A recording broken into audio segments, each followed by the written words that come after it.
Hello, friends. I am Jenny. I am here to tell you about the new ways of learning English. In the last video, I told you about my journey of learning the English language. As you know, I went to London and joined English language classes. I told you about my fantastic teacher and her amazing and useful techniques that helped all the students to be proficient in English language speaking. Today, I'll tell you more new techniques that I learned from my teacher. At first, how to improve your accent and communication. On Tuesday, when I was at work, something interesting happened. 2 customers came to our cafe. They are a husband and wife. The man starts to speak to me. I know that he speaks English, but I don't understand him. I don't understand what he wants. I think that he wants something which we don't have, so I called my boss. She speaks with the man and she sells him 2 coffees and 2 sandwiches. I am surprised. When they leave, I go to my boss and I tell her that I am sorry that I didn't understand the man. She says that it is okay. She says that this can happen when people speak with an accent which is new to us. She tells me that the pair was from Australia.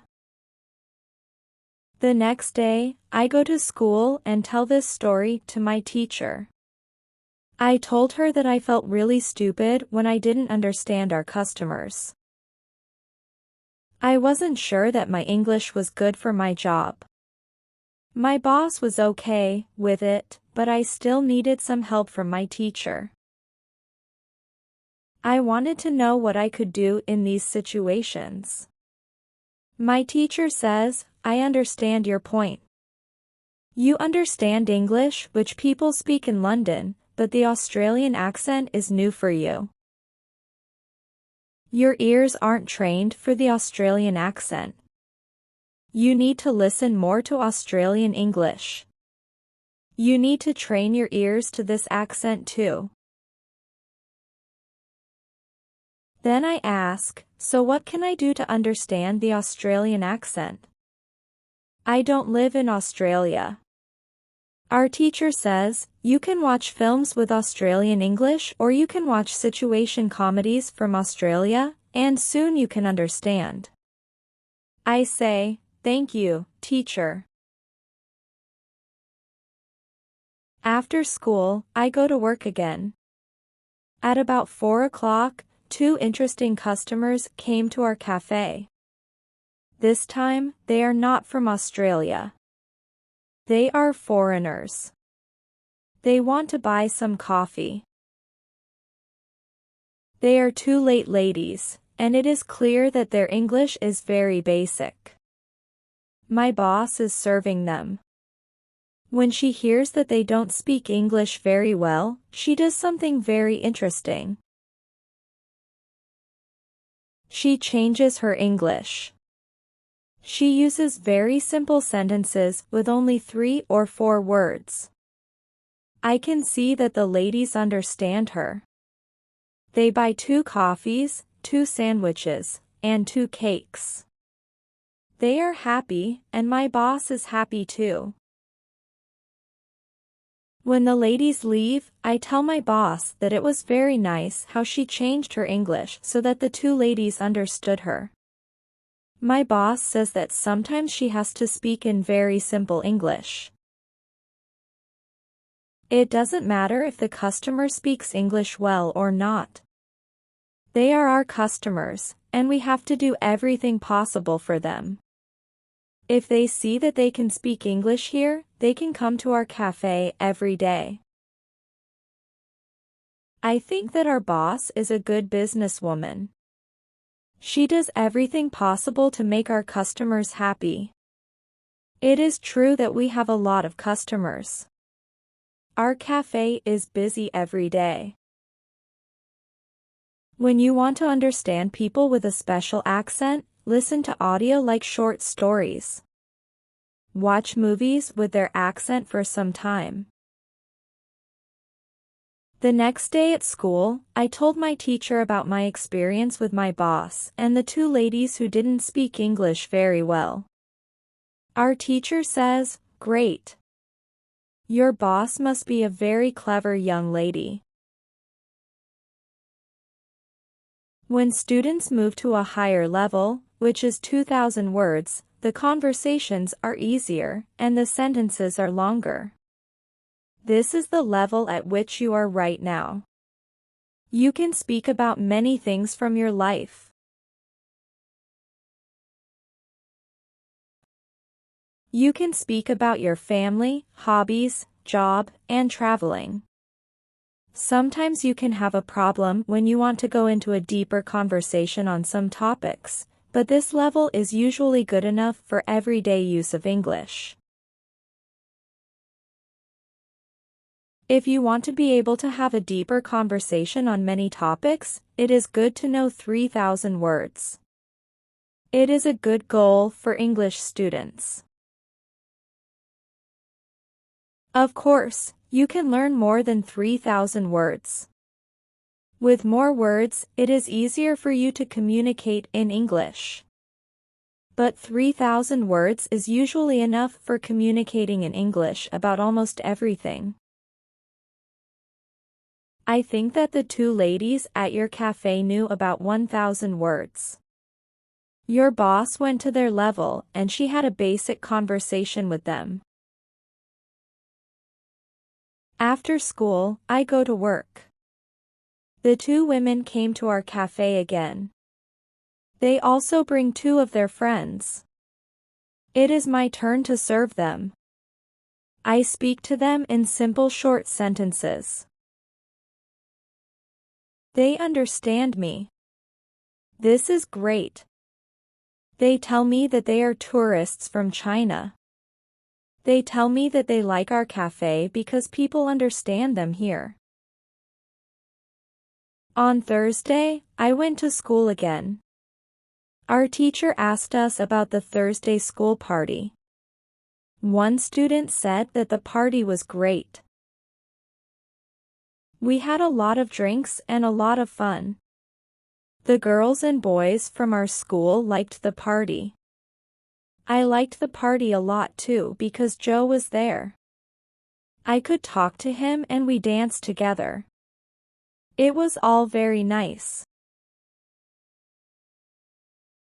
When we speak about the party, I tell my teacher, it was really interesting to see that somebody who doesn't know many words can already speak fluently. I know some students who are at a much higher level and they can't speak fluently. My teacher said, the two players from your football team showed you the right way. The players used what they knew. They cared only about what was really important. It was communication. Then one girl asked, "So what can we do if we want to speak English fluently to go to parties and make jokes?" My teacher says, "First let me explain what fluent speaking is." Many students think that fluent speaking is fast speaking with a lot of words and perfect grammar, but there is a better, more correct definition of fluent speaking. Fluent speaking is speaking without long pauses. Some people can do it at 1,000 words, some people can do it at 2,000 words, but there are also people who know 3,000 words and aren't able to speak fluently. If you want to speak fluently, you have to practice speaking. There is no other way to improve your fluency. Speaking is a physical activity. It is like playing a musical instrument. If you want to play a violin, you need to train the connection between your brain and the muscles on your fingers. When you want to speak well, you need to train the connection between your brain and the muscles in your mouth. Some students have one interesting experience. Maybe you have this experience too. You meet a foreigner who wants to speak with you in English. You want to say ideas that are in your head, but you are not able to do it. You can't find the right words. Then when you end the conversation and play it back in your head, you can say that you actually know the right words, but the conversation is already finished. Why do you have this experience? Because you have little training. Your speaking isn't automatic, and it is not automatic because you don't practice it often enough. When you want to speak fluently, I recommend speaking for at least 30 minutes a day. You can speak to a real person. If you don't have a real person for a conversation, you can think aloud. It is necessary to really think aloud and not only think in your head.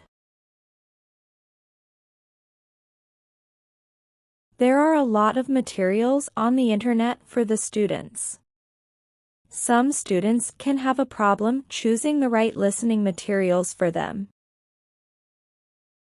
Now I want to tell you what materials you can use for listening.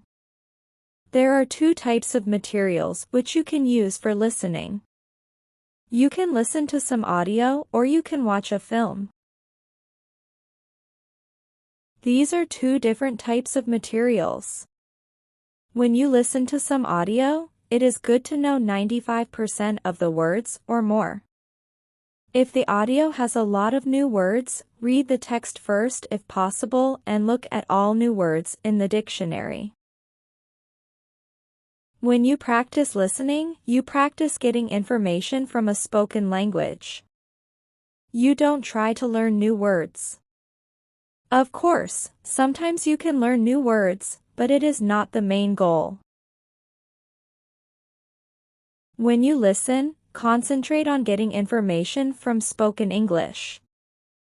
It is important to use materials at your level of English. For example, you can use books in simplified English which have an audio recording. I really recommend these books to you. They are fantastic because you can choose a book at your level of English. You can read great books. The second type of materials for listening practice are videos on English 5 days. These are also very good. You can start to use them when you know 2,000 words in English or more.